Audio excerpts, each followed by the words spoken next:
Sometimes the smallest act of kindness changes the oldest destiny. On the busiest corner of Harbor Street in Portland, Oregon, where rain polished every brick sidewalk into silver mirrors and old storefronts stood shoulder to shoulder beneath flickering streetlights, Charlotte Hayes lowered her sewing needle for the first time in nearly 12 hours. The tiny alteration shop where she worked was barely wider than a one-car garage, tucked between a bakery and a pawn shop that had seen better decades. Every stitch she finished meant another few dollars toward next month's rent. Another grocery bag that wasn't completely empty, another reason to believe tomorrow might be just a little easier than today.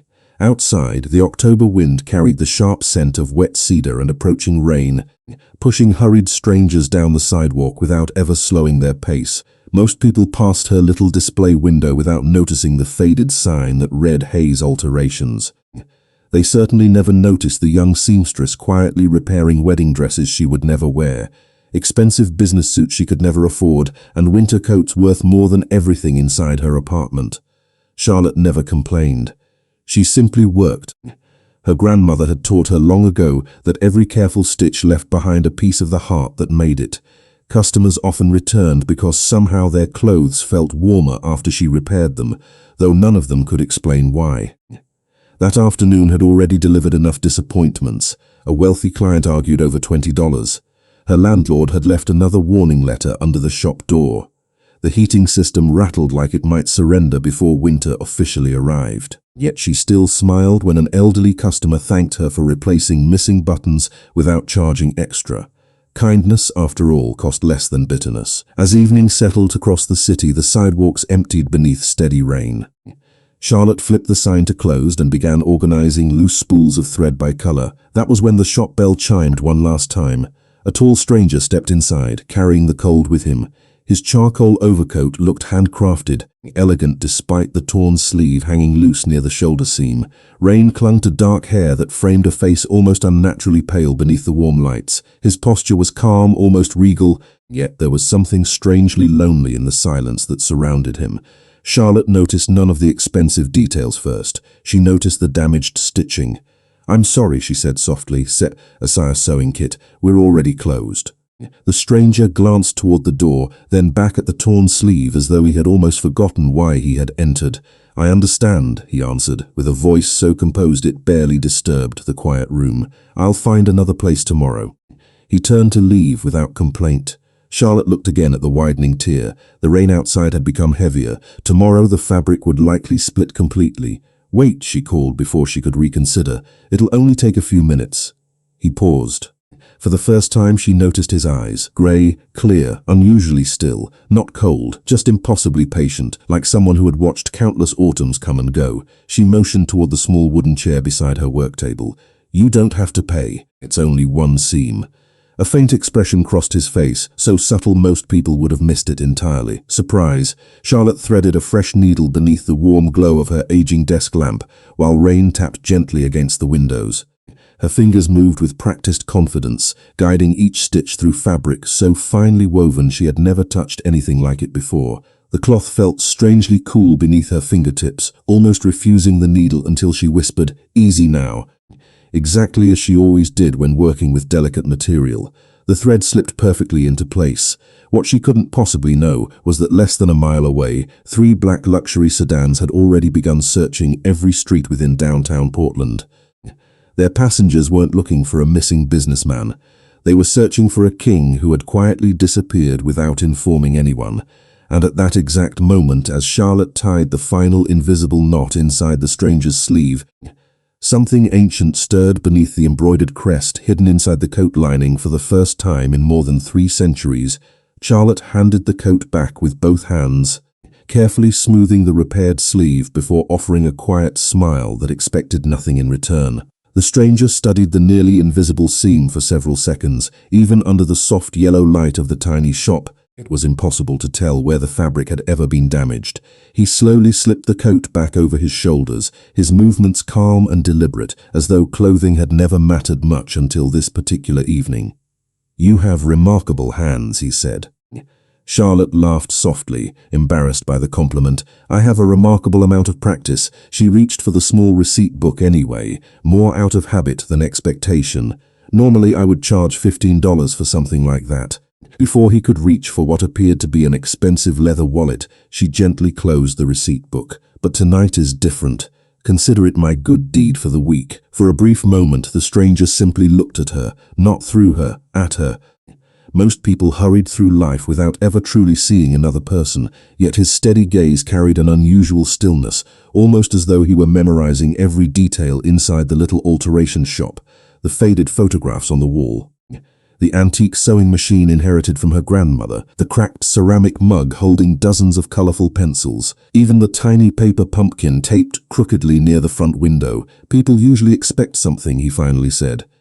Charlotte shrugged while gathering loose spools of thread into a wooden basket. Maybe they do. My grandmother always said kindness works best when nobody owes you for it. The words seemed to settle into the quiet room more heavily than she intended. Outside, rain continued falling across Harbor Street, while distant traffic reflected in shimmering ribbons of white and red across the wet pavement. Somewhere far beyond the storefront, several dark vehicles rolled slowly through downtown intersections, their headlights sweeping across every passing face.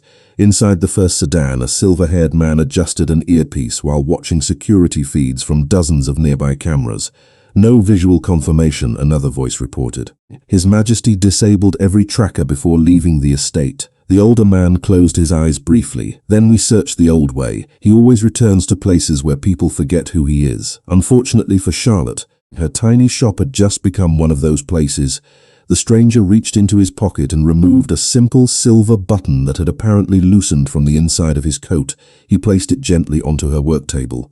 This belongs there as well. Charlotte picked it up, turning it between her fingers. The metal felt unusually cool despite the warmth inside the room. An intricate crest had been engraved so delicately that she almost missed it.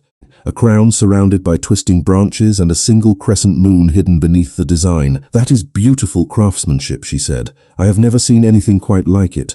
Very few people have." His answer came almost absent-mindedly. Charlotte smiled again.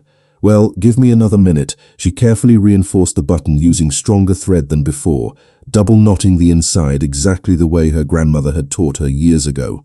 "There," she said after trimming the final strand. "Now it will probably outlast both of us." For the first time since entering the shop, something almost resembling amusement reached the stranger's face. It lasted only a heartbeat before disappearing beneath the same calm expression. "Perhaps longer than you realize," he replied quietly. Charlotte assumed he was joking. She checked the old clock above the register and realized it was nearly 8:30. "You should hurry," she said. "The weather report says the storm will get worse." He nodded once and stepped toward the door. Just before leaving, he paused beside the window where rain streaked across the glass. Without turning around, he spoke one final sentence.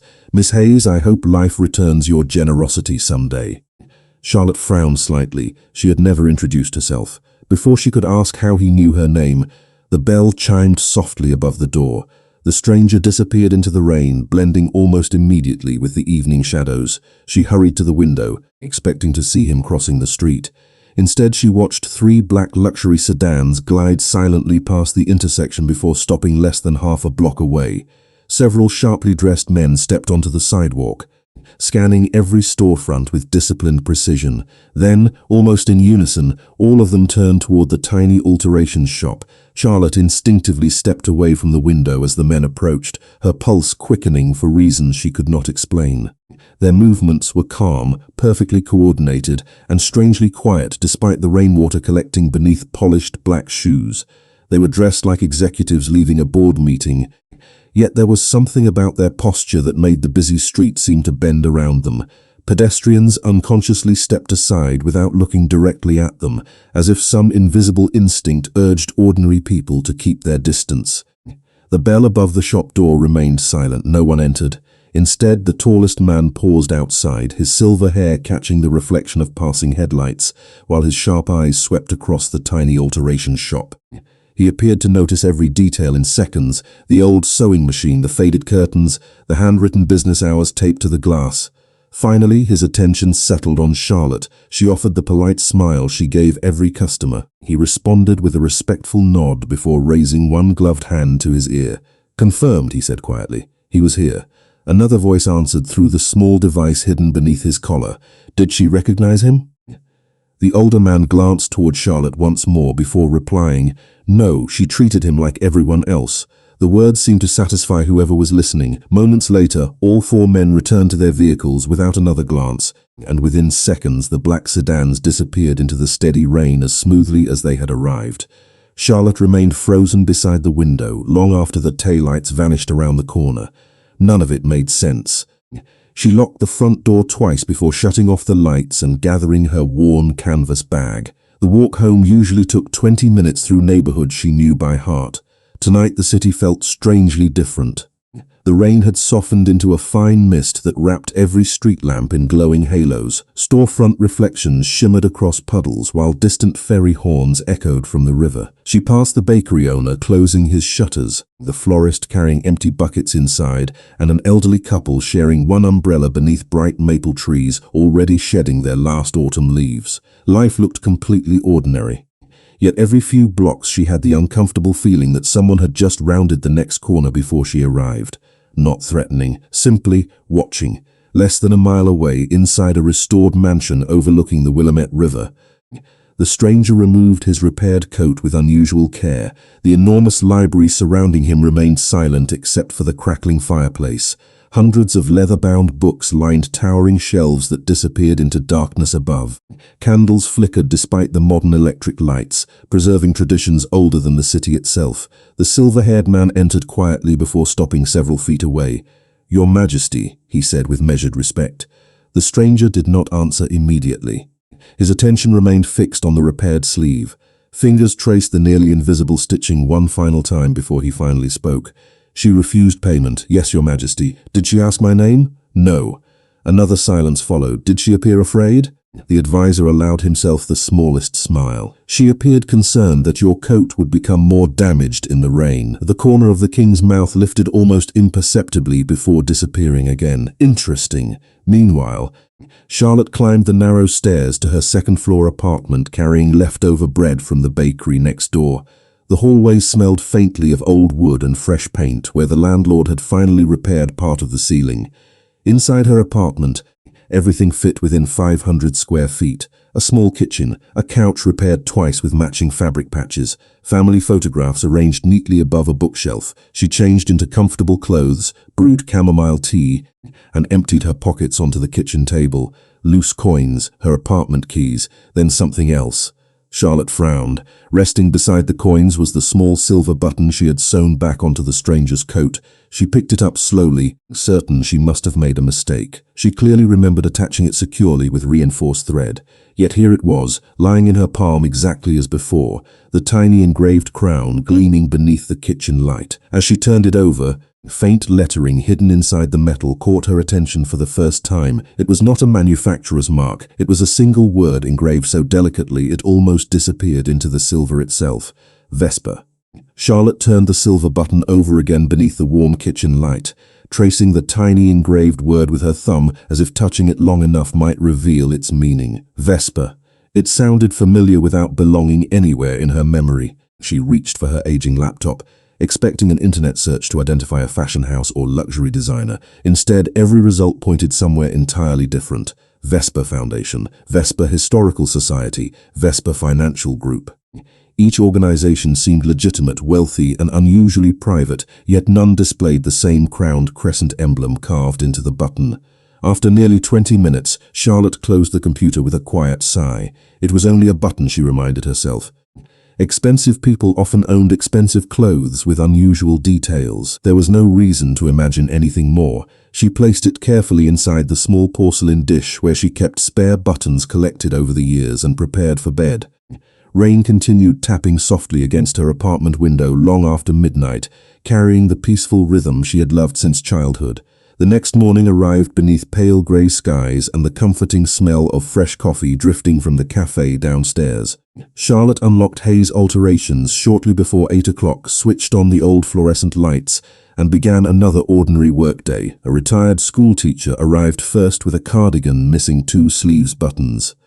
Then came a construction foreman needing reinforced work pants before Monday. By late morning, the little shop hummed with familiar routines. Every customer left with a grateful smile, and every repaired garment disappeared neatly into brown paper bags waiting beside the register. The previous evening already felt like an unusual dream. Around noon, the bell above the door chimed again. Charlotte looked up, expecting another regular customer. Instead, an elegantly dressed woman stepped inside carrying a cream-colored garment bag protected beneath a clear plastic cover. She appeared to be in her early 60s, graceful, composed, with silver hair gathered neatly beneath a tailored hat. Her charcoal gloves matched an impeccably tailored coat that probably cost more than Charlotte's annual income. Yet unlike many wealthy clients, the woman's smile reached her eyes. "Are you Miss Hayes?" she asked warmly. Charlotte nodded. "That is me. How can I help you?" The woman carefully placed the garment bag on the work table before unzipping it. Inside hung a midnight blue evening coat, unlike anything Charlotte had ever seen. Every seam reflected extraordinary craftsmanship. The fabric shimmered subtly whenever sunlight reached it through the front window. "I was told you possess remarkable skill," the woman said. "There is a small tear inside the lining that requires delicate hands." Charlotte examined the garment carefully. The damage was almost invisible. "Of course," she replied. "It should be ready tomorrow afternoon."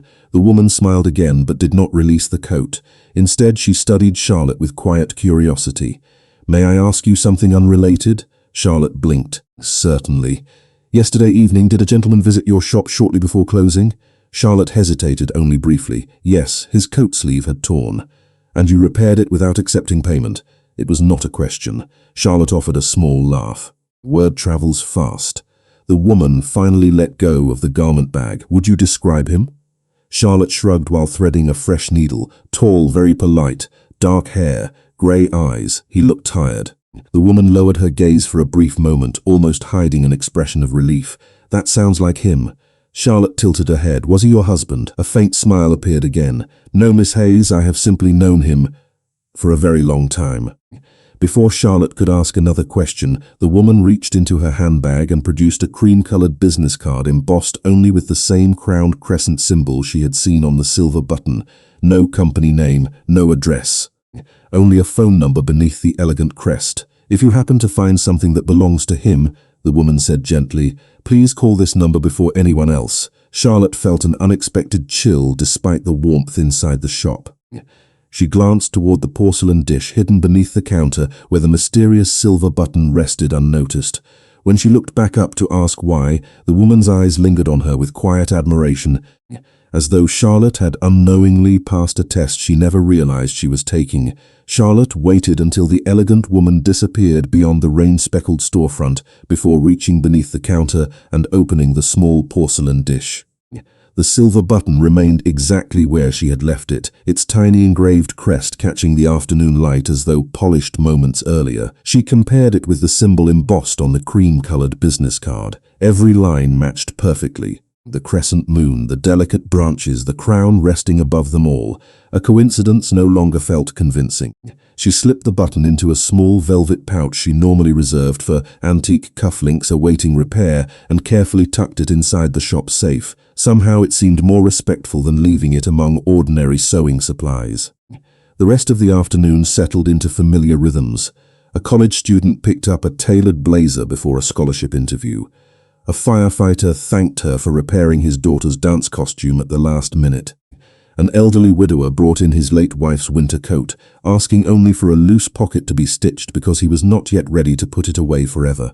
Charlotte completed each task with the same quiet patience she always carried, yet her attention drifted repeatedly toward the business card resting beside the register. She never called the number. She was not even certain why she hesitated, perhaps because once she dialed, whatever mystery had quietly entered, her life would become impossible to ignore. Across the city, inside the sprawling Vesper estate overlooking the river, the repaired overcoat rested across the back of an antique chair. The king stood near a wall of floor-to-ceiling windows, watching rain clouds dissolve into a pale autumn sunset. His advisor remained several respectful steps behind. "The council has requested another audience," the older man reported. "They believe your disappearance has encouraged unnecessary speculation." The king remained silent. "They also wish to know why you entered the human district without security." Still no answer came. Only after several long moments did he finally speak. "Tell them I walked." "They will not consider that a sufficient explanation. It is the only one they will receive." His gaze shifted briefly toward the repaired sleeve. "Has anyone contacted the seamstress?" "Lady Evelyn visited her this afternoon exactly as instructed." The king's expression changed almost imperceptibly, and she remains exactly as you described. Honest, observant, entirely unaware. The advisor paused before adding, "She also safeguarded the missing button instead of selling it." Outside, the first rays of evening sunlight reflected across the river like molten silver. "Good," the king finally whispered. Back at Hayes' alterations, Charlotte locked the front door shortly after 6 o'clock. Before leaving, she glanced once more at the midnight blue evening coat left by the elegant woman. Something about its construction fascinated her. Every seam reflected extraordinary precision, yet one section inside the lining felt slightly uneven beneath her fingertips. Curiosity overcame hesitation. She carefully opened only the portion already damaged, intending to reinforce the stitching before beginning the official repair. As the lining separated, a folded piece of aged parchment slipped quietly onto the work table. Charlotte froze. It was clearly not meant to be there. The parchment had yellowed with age, its edges softened by time rather than neglect. She unfolded it only enough to determine its owner before sealing it again. Instead, her eyes immediately landed on an exquisitely detailed pencil sketch drawn decades earlier. It portrayed a younger version of the same grey-eyed stranger standing beneath enormous cedar trees beside a stone manor. His appearance seemed almost unchanged despite the unmistakably old style of clothing surrounding him. In the lower corner, written in graceful handwriting, were 6 simple words: "Guardian of the House of Vesper, year 1848. Charlotte stared at the date in complete silence. 176 years earlier. She looked back toward the front window where evening shadows stretched across Harbour Street, then again at the portrait that looked as though it had been drawn only yesterday. What she did not know was that at that exact moment, the man in the sketch had just turned toward the western horizon with an expression he had not worn in centuries, because for the first time in generations, someone outside his hidden world had unknowingly uncovered the first piece of a carefully protected truth. Charlotte remained motionless beside the work table, the folded parchment resting lightly between her fingertips while the ticking wall clock suddenly seemed louder than the traffic outside. 176 years. She quietly shook her head, convincing herself the portrait must represent an ancestor. Families often resembled one another. Fathers and sons sometimes shared the same eyes, the same posture, even the same quiet expression. That explanation made far more sense than anything else. Carefully, she slid the parchment back inside the hidden compartment exactly as she had found it, pressing the lining closed with small sewing clips instead of permanent stitches. Whatever story belonged to that coat, it was clearly not hers to uncover. Yet as she reached for her needle, another detail caught her attention. Sewn into the inside seam with nearly invisible silver thread was a tiny handwritten label no larger than a postage stamp. Instead of a designer's name, it carried only 3 words.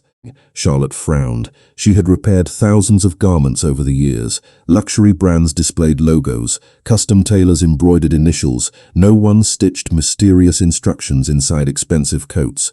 She carefully finished reinforcing the damaged lining without disturbing anything else. Every movement reflected the same patience her grandmother had taught her decades before. Leave every garment better than you found it. That had always been her rule. As evening settled once again across Harbour Street, she wrapped the completed coat in fresh protective paper and placed it beside tomorrow's pickup orders. Before locking the shop, she looked once more toward the velvet pouch inside the safe where the silver button remained waiting. Something told her the button belonged with the coat. Something else urged her to wait.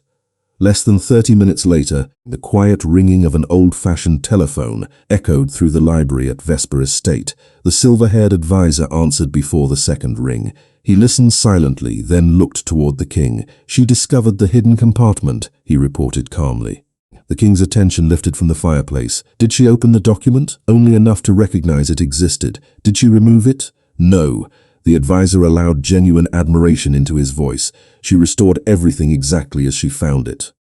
The room remained silent for several long seconds. Finally, the king walked toward one of the tall windows overlooking the river below. Hundreds of lights reflected across the water as Portland settled into another peaceful evening. Integrity.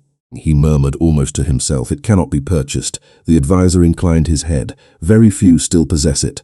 Back inside her apartment, Charlotte prepared a simple dinner of vegetable soup and toasted bread while soft jazz played from an old radio resting on the kitchen counter. Normally, the familiar routine settled her thoughts after long workdays. Tonight it failed completely. Every few minutes her mind wandered back to the portrait, the mysterious crest, the business card, the stranger who somehow knew her name without introduction. She finally reached for the cream-colored card lying beside the telephone. Her finger hovered above the printed number for several moments before she slowly lowered the receiver without dialing. Whoever these people were, they had shown her nothing but courtesy. They deserved the same in return. Tomorrow the woman would return for her coat, and Charlotte could quietly return both the garment and the silver button.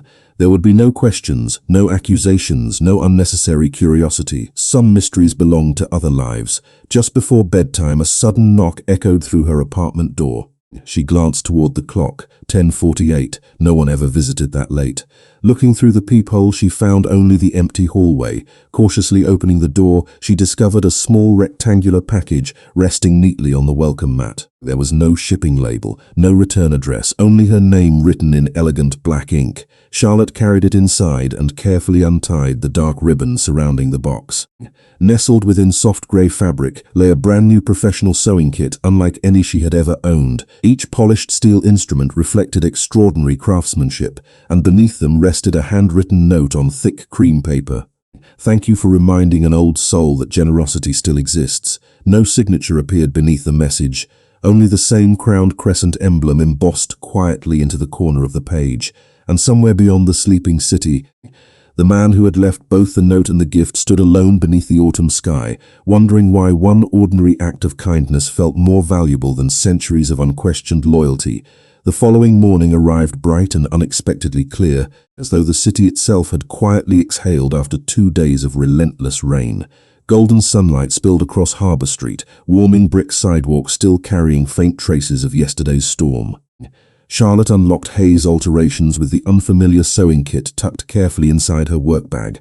Before switching on the lights, she paused for a moment, running her fingertips across the polished wooden counter where countless customers had shared pieces of their lives. The mysterious gift remained impossible to explain, yet it left her with something she had not expected: gratitude instead of fear. She unpacked the new tools one by one, marveling at their perfect balance. The scissors glided through heavy wool as though it were silk. The needles seemed almost weightless between her fingers. Even the measuring tape had been stitched from supple leather instead of ordinary cloth.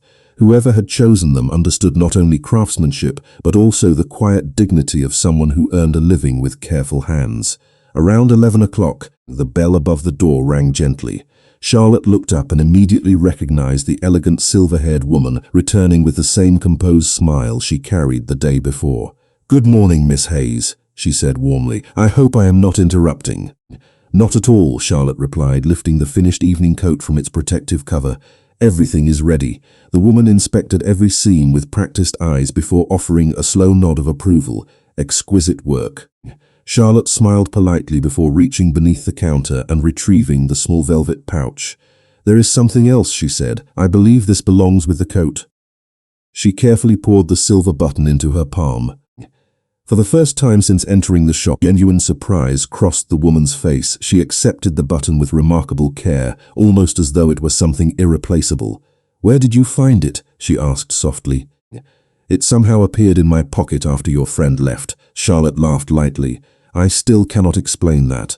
The woman looked at the button for several thoughtful seconds before meeting Charlotte's eyes again. "You could have sold this." Charlotte blinked. "It is not mine." Many people would have reached a different conclusion. Charlotte shrugged. "My grandmother used to say that returning what belongs to someone else is not generosity. It is simply finishing the job properly." Silence settled comfortably between them. Finally, the woman slipped the button into her handbag before reaching for the business card Charlotte had never used. "You never called." "No." "May I ask why?" Charlotte considered the question honestly. "Because I believed if someone wished to explain, they eventually would." The older woman smiled with unmistakable admiration. "That answer will make someone very happy." Charlotte tilted her head. "Someone?" Before the woman could reply, the shop bell rang once again. Both women turned toward the entrance at the same moment. The grey-eyed stranger stepped quietly inside, wearing the repaired charcoal overcoat with the missing button once again perfectly secured. Morning sunlight framed him against the doorway while the busy street behind him seemed to fade into silence. Charlotte instinctively smiled. "I was wondering whether your coat survived the rain. It survived because of you," he answered calmly. His eyes briefly settled on the velvet pouch now resting in the woman's hands. She nodded almost imperceptibly before placing the button into his open palm. He closed his fingers around it without looking away from Charlotte.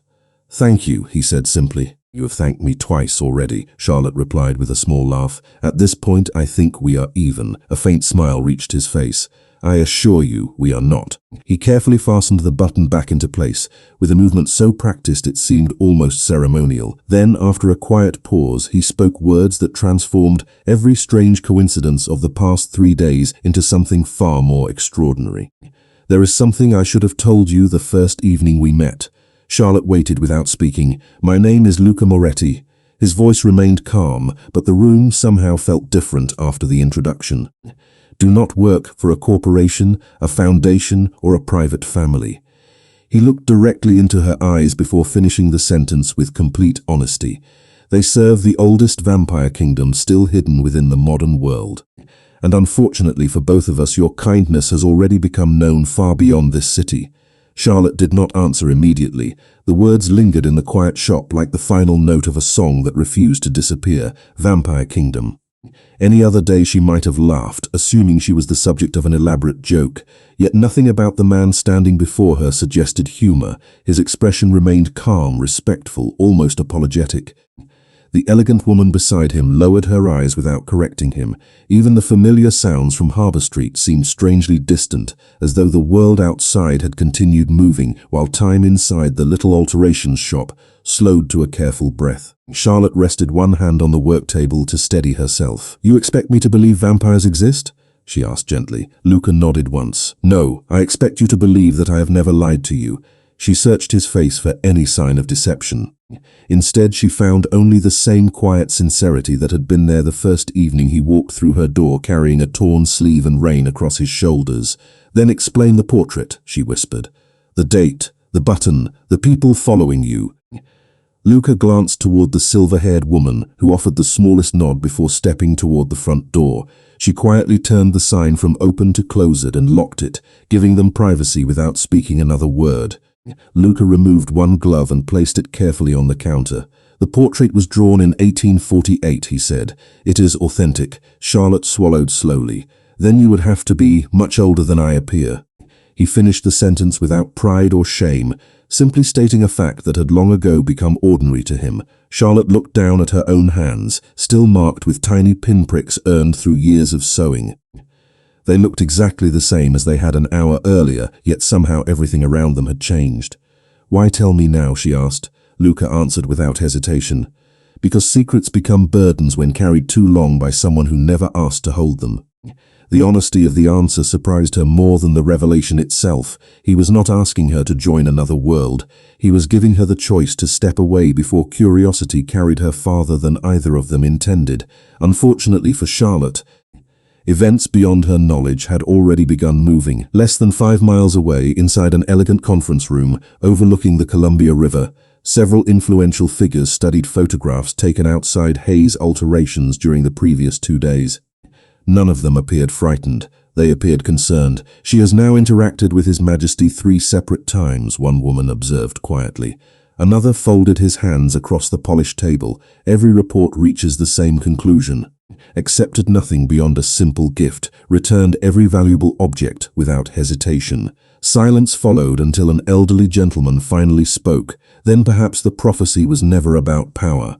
Back inside the shop, Charlotte slowly exhaled. "If everything you are telling me is true, then why come to someone like me?" Luca looked around the modest room filled with thread, fabric, and carefully repaired garments waiting for their owners. "Because for centuries I have met people who respected my position." His grey eyes returned to hers. "You were the first person in a very long time who simply cared that my coat would keep me warm." Charlotte felt an unexpected warmth behind her eyes. There was no grand declaration in his words, only quiet gratitude that somehow carried far greater weight. She smiled despite the impossible conversation surrounding them. It was only a torn sleeve. Luca shook his head almost imperceptibly. No. It was proof that kindness still exists without conditions. Before Charlotte could answer, the bell above the locked door chimed softly. No one had opened it. Both Charlotte and the silver-haired woman turned instinctively toward the entrance. Standing beyond the glass was a small boy of perhaps 8 years old. His dark hair was damp from the mist outside, and he held a folded paper crane carefully in both hands. The child smiled when he saw Luca, then placed the paper crane gently on the doorstep before quietly walking away without looking back. Charlotte watched in puzzled silence. Luca opened the door, picked up the delicate paper bird, and unfolded it. For the first time since she had met him, the calm certainty in his face gave way to unmistakable concern. He folded the note again with careful precision before slipping it into his coat. Charlotte noticed only a single line written across the page before it disappeared from view. The council has learned about the seamstress. Charlotte noticed the change immediately. Until that moment, Luca had carried himself with the same quiet confidence that made every impossible revelation sound strangely believable. Now his attention remained fixed on the folded note resting inside his coat, and the silence that followed felt heavier than any explanation. The silver-haired woman stepped closer without speaking. She did not ask what the message contained. She already seemed to understand. Charlotte looked from one face to the other before breaking the silence herself. "Am I in danger?" Luca answered honestly. "No one has threatened you." He paused briefly. "But your name is no longer unknown." Charlotte absorbed the words more calmly than she expected. Fear did not arrive first. Curiosity did. "Because I repaired your coat?" Luca gave the slightest nod. "Because you treated me as a man before anyone remembered I was a king."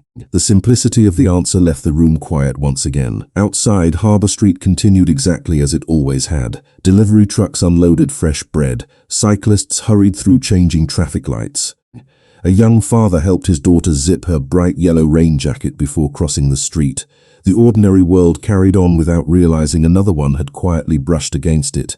Less than an hour later, deep beneath a historic building overlooking downtown Portland, 12 members of the ancient council gathered around a circular stone table that had existed long before the city itself. Their meeting unfolded without raised voices or anger. Calm discussion had always carried greater authority than fear. An elderly council member placed several photographs onto the polished surface. Each image showed Charlotte helping customers inside her small alterations shop. One photograph captured her laughing with an elderly veteran while shortening his coat sleeves. Another showed her kneeling to reassure a frightened little girl whose favorite stuffed rabbit needed its torn ear repaired. "Every investigation reaches the same conclusion," one council member observed. "She asks for nothing beyond honest payment." Another quietly added, "When offered opportunities for personal gain, she declines them without hesitation." The oldest woman at the table folded her hands thoughtfully. Then perhaps His Majesty recognized something the rest of us overlooked. No one challenged the possibility. Back at Hayes Alterations, Charlotte finally took a slow breath. "What happens now?" she asked. Luca walked toward the front window, watching afternoon sunlight settle across the familiar sidewalks. "Normally our worlds remain separate. Normally no human learns who I truly am." Charlotte smiled faintly despite herself. "I suppose I missed that rule." To her surprise, Luca almost laughed. The expression was brief but unmistakably genuine, softening features that had seemed carved from marble since the evening they met. "Yes," he admitted, "you did." The silver-haired woman retrieved the completed evening coat and prepared to leave. Before opening the door, she turned back toward Charlotte. "Miss Hayes, whatever happens next, never regret remaining yourself." Charlotte looked puzzled. "Was that ever in question?" The older woman smiled warmly. "Not for you." After she departed, Luca remained behind for another quiet moment. He reached into his coat and carefully removed the folded paper crane left by the mysterious child. Instead of hiding it again, he handed it to Charlotte. She unfolded the delicate paper carefully. Beneath the warning she had already glimpsed was another sentence written in the same elegant handwriting. She read it silently. "The council requests to meet the woman who reminded their king what humanity still looks like." Charlotte looked up in surprise. "They want to meet me?" Luca nodded. "Not to judge you." His voice remained calm. "To understand why someone with nothing to gain chose kindness when everyone else offered only respect for power."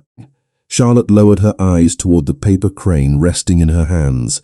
She thought about the repaired sleeve, the returned button, the hidden portrait, the mysterious gift, and the countless ordinary choices that had somehow led to this impossible afternoon. None of them had felt extraordinary while they happened. They had simply felt right. She carefully folded the crane back into its original shape before placing it on the work table beside her grandmother's old sewing machine. Sunlight streamed through the front window, illuminating the tiny paper bird and the polished steel scissors resting nearby. Luca watched the quiet gesture without speaking. In more than 3 centuries, he had witnessed empires rise and disappear, fortunes created and forgotten, promises broken as easily as autumn leaves beneath the wind. Yet somehow the smallest alterations shop on Harbour Street had become the one place where an immortal king found something history had almost convinced him no longer existed. Kindness freely given, expecting absolutely nothing in return, Charlotte spent the rest of the afternoon finishing hems, replacing zippers and pressing jackets, yet every familiar movement seemed touched by quiet anticipation. The paper crane remained beside her grandmother's sewing machine, its carefully folded wings catching the afternoon sunlight whenever someone opened the shop door. Several customers noticed it and smiled, assuming a neighborhood child had left behind an art project. Charlotte never corrected them. Somehow the tiny paper bird no longer felt like an ordinary decoration. It had become a reminder that the world was larger than she had ever imagined. Shortly before closing time, Luca returned exactly as promised. This time he arrived alone, dressed no differently than any successful businessman walking home after a long day. Without the mystery of hidden identities between them, Charlotte found herself noticing smaller details instead. He always held the door for people entering behind him. He thanked every cashier by name. He paused outside the bakery to buy the last loaf of sourdough so an elderly woman waiting in line would not leave empty-handed. None of those gestures resembled the image she would have expected from an immortal ruler. They resembled someone who had spent centuries learning the quiet value of ordinary moments. When he entered the shop, Charlotte was carefully wrapping a repaired military dress uniform inside protective tissue paper. "You came back," she said with an easy smile. "I said I would." His answer carried the same calm certainty she had begun to recognize. Charlotte placed the finished order onto the pickup shelf before walking toward the front counter. "About the council," she began. "Do I have a choice?" Luca looked directly at her. "Always." The answer came so quickly that she believed him immediately. "If you decline, no one will trouble you. Your life will continue exactly as before." Charlotte folded her hands together thoughtfully. "And if I accept, you will meet people who have spent centuries protecting a secret world." He paused before adding quietly, "But they wish to understand you, not change you." She glanced around her little shop. The faded photographs, the fabric samples pinned neatly across the wall, the antique sewing machine that had belonged to 3 generations of her family. Everything she loved fit inside this modest room. "Would I have to leave all of this behind?" Luca followed her gaze before answering. No kingdom worth protecting should ask someone to abandon the life that shaped their kindness. The words settled gently between them. Charlotte smiled. "Then I will meet them." Relief crossed Luca's face so subtly that only someone watching closely would have noticed it. "Thank you. I am not agreeing because you are a king," she said softly. "I am agreeing because everyone I have met connected to you has treated me with respect." Luca inclined his head. "That distinction matters more than you know." Outside, the first amber colors of sunset spread across the Portland skyline, painting windows with warm reflections that softened even the tallest buildings. Less than an hour later, a black sedan stopped quietly outside Hayes Alterations. It was elegant without appearing extravagant, polished without demanding attention. The silver-haired woman stepped out first and opened the rear passenger door with practiced grace.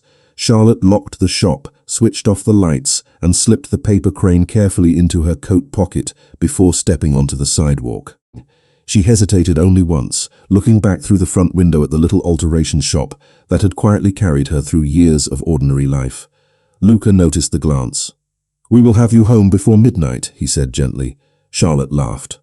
"I was not worried about that." "Then what were you thinking?" She smiled toward the familiar storefront. "I was wondering whether tomorrow will still feel ordinary." Luca followed her eyes to the tiny shop where a single porch light now glowed warmly against the approaching evening. "I hope so," he answered. "Extraordinary moments only matter because ordinary days exist around them." Charlotte nodded. unexpectedly comforted by the answer. She stepped into the waiting car, not because she was chasing adventure, wealth, or impossible promises, but because every instinct she trusted told her that the same honesty which had walked through her door carrying a torn coat now deserved one more chance to be believed.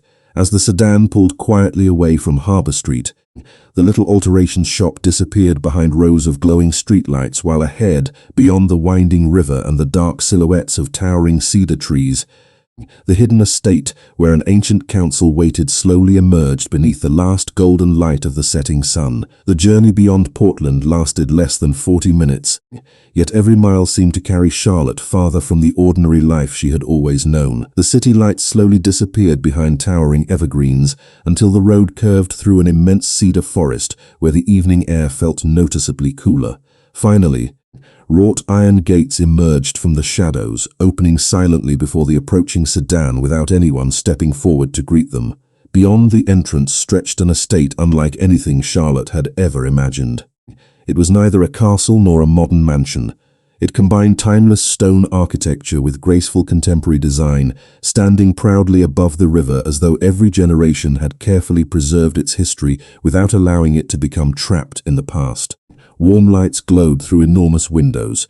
Fountains reflected the moonlight. Gardens lined with white roses surrounded broad walkways polished by decades of careful attention. Nothing about the estate felt threatening. Instead, it carried the quiet dignity of a place that had survived centuries without needing to announce its importance. As the car came to a gentle stop beneath the covered entrance, several attendants greeted them with respectful smiles rather than formal ceremony. No one treated Charlotte as an outsider. One woman accepted her coat with the same courtesy offered to Luca, while another quietly asked whether she preferred coffee, tea, or hot chocolate after the long drive. The simple kindness eased the nervousness Charlotte had tried unsuccessfully to hide throughout the trip.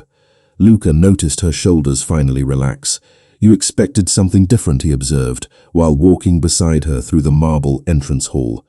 Charlotte smiled sheepishly. "I imagined something much colder." Luca glanced toward the glowing fireplace at the center of the grand hall where several families quietly shared evening conversation. Children chased one another between enormous columns, while elderly couples played chess beneath antique paintings. The atmosphere resembled a peaceful family gathering more than the secret headquarters of an ancient kingdom. "Power does not have to feel cold," Luca replied. "Sometimes the strongest traditions are the ones that protect warmth." Charlotte followed him deeper into the estate, passing portraits that stretched back through generations. She recognized Luca immediately in one painting dated 1912. Another, painted decades earlier, showed the same calm grey eyes beneath different clothing and another unfamiliar century. None of the portraits attempted to hide the impossible truth. They simply recorded it. Less than a minute later, a pair of handcrafted oak doors opened quietly before them. Inside waited 12 distinguished men and women seated around a circular table beneath a skylight that revealed the first stars of the evening. No crowns rested upon their heads. No elaborate robes distinguished them from successful professors, judges, or philanthropists. Age revealed itself only through wisdom reflected in their expressions. As Charlotte entered, every member of the council stood simultaneously. The oldest woman among them stepped forward first. "Miss Hayes," she said warmly. "Thank you for accepting our invitation." Charlotte instinctively extended her hand.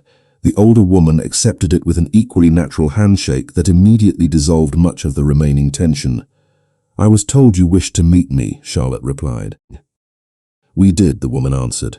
"Not because you discovered our existence, but because you reminded someone very important of something our world must never forget." Charlotte looked briefly toward Luca before returning her attention to the council. "I only repaired a coat." Gentle smiles appeared around the table. One elderly gentleman slowly shook his head. "No, Miss Hayes. Hundreds of people have repaired His Majesty's clothing over the centuries." Another council member continued the thought. "Thousands have served him. Many have admired him. Countless have feared him." The oldest woman spoke again, her voice calm and sincere. "You were simply the first person in generations who looked at a tired traveler and chose compassion before curiosity." Silence settled across the chamber, not uncomfortable but deeply reflective. Charlotte lowered her eyes for a moment, suddenly understanding why she had been invited. It had never been about a torn sleeve or a missing button. It had been about a choice so ordinary that she almost forgot making it. Luca quietly watched the realization appear across her face. For the first time in centuries, the ancient council was not discussing alliances, traditions, or hidden laws. They were discussing a simple act of human kindness, and somehow that quiet conversation had become more important than any royal ceremony they could remember. The oldest member of the council rose slowly from her chair and walked toward a tall window overlooking the moonlit gardens.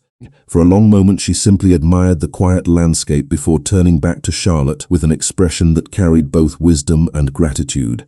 "Our world has survived because we learned to remain hidden," she said gently. "But survival is not the same as remembering who we were meant to become." Charlotte listened without interruption. She had expected questions, perhaps even suspicion. Instead, she found herself surrounded by people who seemed far more interested in understanding compassion than judging strangers. Another council member opened a small wooden box resting in the center of the circular table. Inside lay dozens of carefully preserved objects collected across centuries: an old compass, a faded child's drawing, a weathered pocket watch, a simple handkerchief embroidered by hand. None appeared valuable in the traditional sense. "These are reminders," the gentleman explained. "Every item was freely given to one of us by someone who expected nothing in return." Charlotte looked quietly at the collection.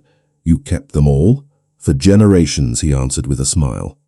"Kindness becomes history if someone chooses to remember it." The oldest woman approached Charlotte, carrying one final object wrapped carefully in white linen. When she unfolded the cloth, Charlotte immediately recognized the silver button she had returned only hours earlier.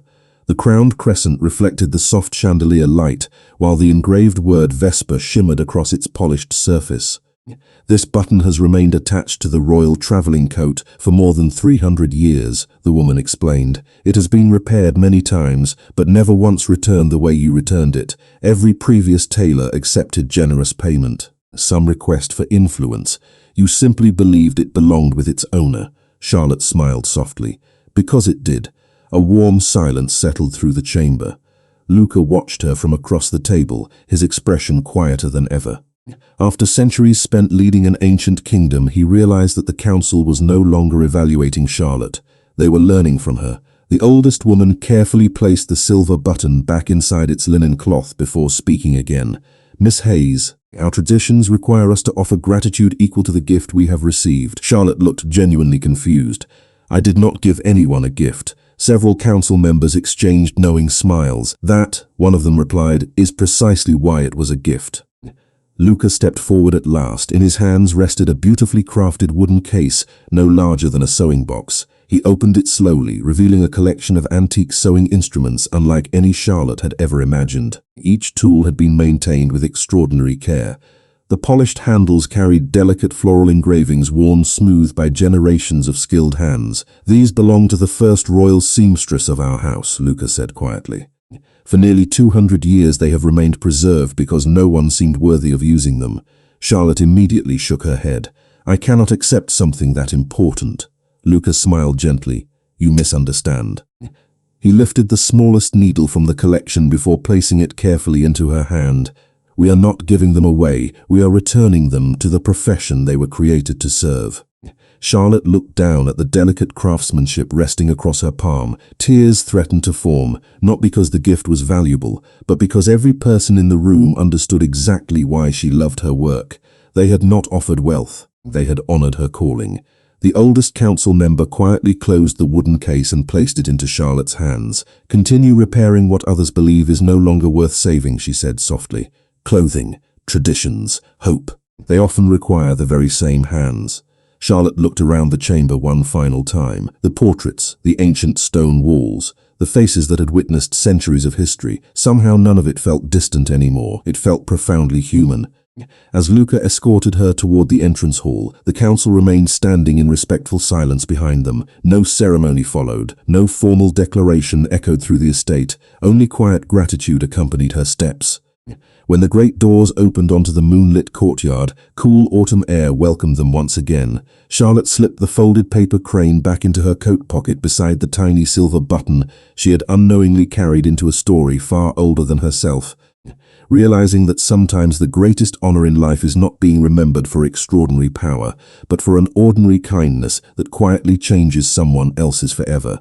Morning sunlight returned to Harbour Street exactly as it always had, spilling across familiar brick sidewalks and reflecting softly from the display window of Hayes Alterations. 3 days had passed since Charlotte's visit to the hidden estate, yet the little shop remained unchanged. The same faded sign greeted early customers.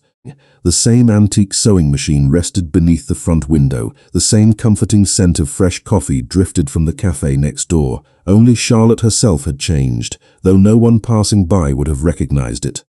She unlocked the front door with the quiet confidence of someone who had learned that even the most ordinary places could hold extraordinary memories. The wooden case presented by the council occupied a respectful place beside her grandmother's sewing machine. She did not display it as a treasure. She used it exactly as it had been intended, honoring generations of careful craftsmanship one stitch at a time. The first customer that morning was an exhausted emergency room nurse, whose winter coat zipper had failed after another overnight shift. Charlotte repaired it while listening to stories about long hours and grateful patience. When the nurse reached for her wallet, Charlotte quietly shook her head. "This one is on the house," she said with a warm smile. "You have already done enough for other people this week." The woman blinked in surprise before thanking her with tears quietly gathering in tired eyes. Charlotte simply wished her a peaceful afternoon and returned to her workbench. Across the street, a familiar charcoal sedan waited unnoticed among the ordinary morning traffic. Luca sat inside without drawing attention to himself, watching through the windshield as another customer left the little alterations shop, smiling more brightly than when she had entered. The silver-haired advisor standing nearby followed his gaze. "You could reveal yourself whenever you wished," he observed quietly. Luca shook his head. She never helped a king. His eyes remained fixed on the modest storefront. She helped a stranger. That is the part of her heart that must never change. The advisor smiled with quiet understanding. "Then the distance is your final gift to her." Luca nodded gently. "And perhaps the greatest kindness I can offer." Days became weeks. Autumn slowly surrendered to early winter. Hayes Alterations grew busier as families prepared coats, scarves, and holiday clothes for the colder months ahead. Every now and then Charlotte discovered anonymous deliveries waiting outside her shop before sunrise. A box of premium sewing thread, rare fabric samples, fresh pastries from the bakery paid for by someone who never left a name. She smiled each time but never searched for the sender. Somehow she already knew. She simply accepted the quiet gestures with the same gratitude that had inspired them. On the first snowfall of December, Charlotte stepped outside just before closing time. Large snowflakes drifted silently beneath glowing streetlights, covering Harbour Street in a blanket of white. She wrapped her own well-worn coat a little tighter before noticing someone standing across the street beneath the old maple tree. Luca wore the same charcoal overcoat she had repaired weeks earlier. The tiny silver button remained securely fastened exactly where she had stitched it. Their eyes met across the gentle snowfall. No dramatic words were needed. No impossible promises followed. Charlotte lifted one gloved hand in a simple wave. Luca returned the gesture with the same quiet smile that had first appeared inside her little shop on that rainy evening. Moments later, pedestrians crossed between them, and when the sidewalk cleared again, he was gone. Charlotte looked down, smiling softly to herself before returning inside to switch off the lights. She paused for one final moment beside her grandmother's sewing machine. Resting there was the small paper crane, carefully preserved beside the antique sewing tools and the porcelain dish that now held only ordinary spare buttons. She gently straightened the fabric draped across the work table, just as she had done countless evenings before, then turned off the lamp.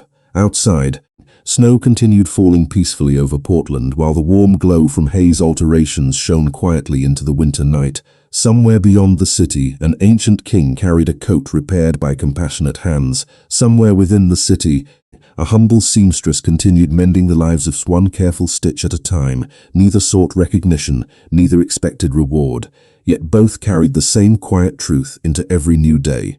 Sometimes the smallest act of kindness does not merely repair what is torn. Sometimes it reminds even the oldest heart how to believe in humanity again.